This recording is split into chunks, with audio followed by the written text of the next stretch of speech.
तो सोचिए, एक ऐसी जगह जो बाहर से बिल्कुल शांत और पवित्र लगती है, पर पर्दे के पीछे डर, ताकत और पूरे दिमाग को कंट्रोल करने का एक बड़ा खेल चल रहा है। नमस्कार, आज के इस विश्लेषण में हम सीधे उन सो कॉल्ड भगवान के दूतों की डार्क रियलिटी में उतरेंगे। हम समझेंगे कि कैसे श्रद्धा और विश्वास के नाम पर भोले भाले लोगों को एक ऐसी व्यवस्था का हिस्सा बना लिया जाता है जहां उनकी सोचने और समझने की शक्ति लिटरली खत्म हो जाती है। अब इन सफेद कपड़ों और इस बेहद शांत मुस्कान को देखिए, कितना पीसफुल लगता है ना बाहर से। उन हजारों लोगों को देखिए जो पूरे विश्वास के साथ अपने सर झुकाए हुए हैं। पर सच तो ये है कि ये शांति सिर्फ एक बहुत ही खतरनाक खेल का मुखौटा है। एक ऐसी चौंकाने वाली सच्चाई जहां लाखों लोगों ने अपनी खुद की आज़ादी बिना सोचे समझे किसी और के हाथ में रख दी, और सबसे बड़ी बात, उन्हें इस बात का जरा सा भी एहसास तक नहीं था। तो चलिए इसमें थोड़ा डीपली डाइव करते हैं और देखते हैं कि आखिर होता कैसे है। एक बिल्कुल आम सा मोटिवेशनल स्पीकर जो शुरू में बस अच्छी अच्छी बातें और जिंदगी की सलाह देता है, वो अचानक से लाखों दिमागों पर ऐसे कब्जा कैसे कर लेता है। आज इस सफर में हम इसी अंधेरे रहस्य से पर्दा उठाएंगे और उन सारे पायदानों को समझेंगे जो किसी साधारण इंसान को भगवान बना देते हैं। भाग 1, उम्मीद की ताकत। किसी भी कल्ट की शुरुआत ना बहुत ही साधारण होती है। शुरू में ये नकली गॉडमैन खुद को कोई भगवान या चमत्कारी बाबा नहीं बताते। वो बस आम वक्ता होते हैं जो छोटी छोटी सभाओं में आते हैं। पर यहां सबसे बड़ा कैच क्या है? उनका निशाना। उनका निशाना होते हैं वो लोग जो अंदर से पूरी तरह टूटे हुए हैं। जब हम कमजोर होते हैं, अकेले होते हैं या किसी गहरे दुख में होते हैं, तो हमें सिर्फ एक चीज चाहिए होती है, उम्मीद। कोई ऐसा जिस पर आंख बंद करके भरोसा किया जा सके। और दोस्तों, यही उम्मीद आगे चलकर सबसे खतरनाक हथियार बन जाती है जिसका उन्हीं के खिलाफ इस्तेमाल किया जाता है। आगे बढ़ते हैं भाग 2 की तरफ, एक कल्ट साम्राज्य बनाना। चलिए आगे बढ़ते हैं और देखते हैं कि ये बनता कैसे है, कैसे एक छोटी सी उम्मीद पूरे सिस्टमिक कंट्रोल में बदल जाती है।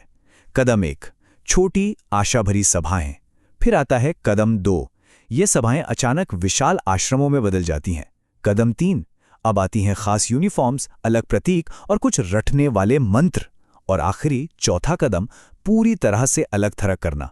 मतलब आपको बाकी की पुरानी दुनिया, दोस्तों और परिवार से पूरी तरह कट ऑफ कर दिया जाता है। ये अब कोई आध्यात्मिक समूह नहीं रहा, ये एक पूर्ण कल्ट बन चुका है। अब इस रूल पर जरा ध्यान दीजिए। गुरु पर सवाल उठाने का मतलब भगवान पर सवाल उठाना है। ये लिटरली सबसे डरावनी सोच है। ये वो सटीक टर्निंग पॉइंट है जहां आध्यात्म, जिसका मूल उद्देश्य ही सवाल पूछना और खुद को आजाद करना होता है, वो एक ऐसी कैद में बदल जाता है जहां कोई प्रश्न नहीं उठाया जा सकता। जो मास्टर ने कह दिया, उस पर अंधविश्वास ही एकमात्र रास्ता बचता है। और इसके साथ हम आते हैं भाग 3 पर, असली बिजनेस मॉडल। और ये चीज पूरी तरह से दर्शाती है कि असली गेम क्या चल रहा था। दुनिया की नजरों से जो ढांचा छिपा रहता है ना, वो अब सामने आता है। यहां छोटी सी भेंट अचानक करोड़ों के डोनेशंस में बदल जाती है।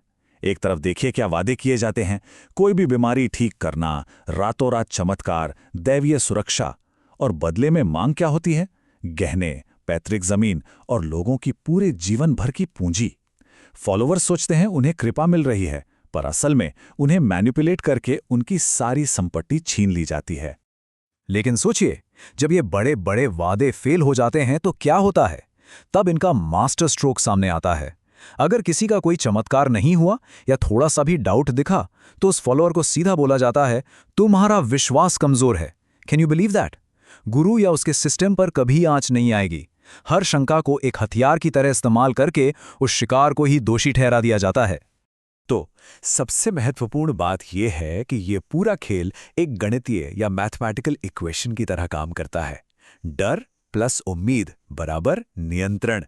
पहले भूले लोगों की कमजोरियों का फायदा उठाकर उनमें उम्मीद जगाई जाती है। फिर उस उम्मीद के ना मिलने या असफल होने का डर उनके दिमाग में बैठा दिया जाता है। और दोस्तों, जब डर और उम्मीद मिल जाते हैं ना, तो मिलता है मुकम्मल दिमागी कंट्रोल। भाग 4, काला सच सामने आया। पर झूठ चाहे कितना भी बड़ा हो, उसकी एक उम्र होती है, और इस इतने बड़े साम्राज्य का भी अंत करीब था। फिर एक दिन अचानक इस कहानी में एक बहुत बड़ा मोड़ आता है। आश्रम के ही एक पुराने फॉलोअर ने मीडिया के सामने आकर ऐसी बातें बताईं जिसने पूरी दुनिया को हिलाकर रख दिया। उन्होंने छुपे हुए कमरों के बारे में बताया, उन सारे चमत्कारों की पोल खोली जो दरअसल सफेद झूठ थे, और बताया कि ये सारी स्पिरिचुअल घटनाएं पहले से स्क्रिप्टेड और स्टेज पर नाटक की तरह होती थीं। इन्हीं आरोपों ने साबित कर दिया कि जिसे लोग भगवान समझ रहे थे वो असल में सिर्फ एब्सोल्यूट पावर का आनंद ले रहा था। उसके बाद जो तूफान आया वो इस टाइमलाइन से बिल्कुल साफ है। पहले पूर्वानुयायी ने आरोप लगाए, इसके तुरंत बाद नेशनल मीडिया चैनल्स ने जांच शुरू कर दी। रातों रात न्यूज़ चैनल्स इन्हीं खबरों से भर गए, बड़ी रेड्स हुईं, गिरफ्तारियां हुईं, और देखते ही देखते उस विशाल आश्रम में पूरी तरह से अराजकता फैल गई। वो लाखों की भीड़ वाला इतना बड़ा साम्राज्य मानो एक दिन में ही राख हो गया।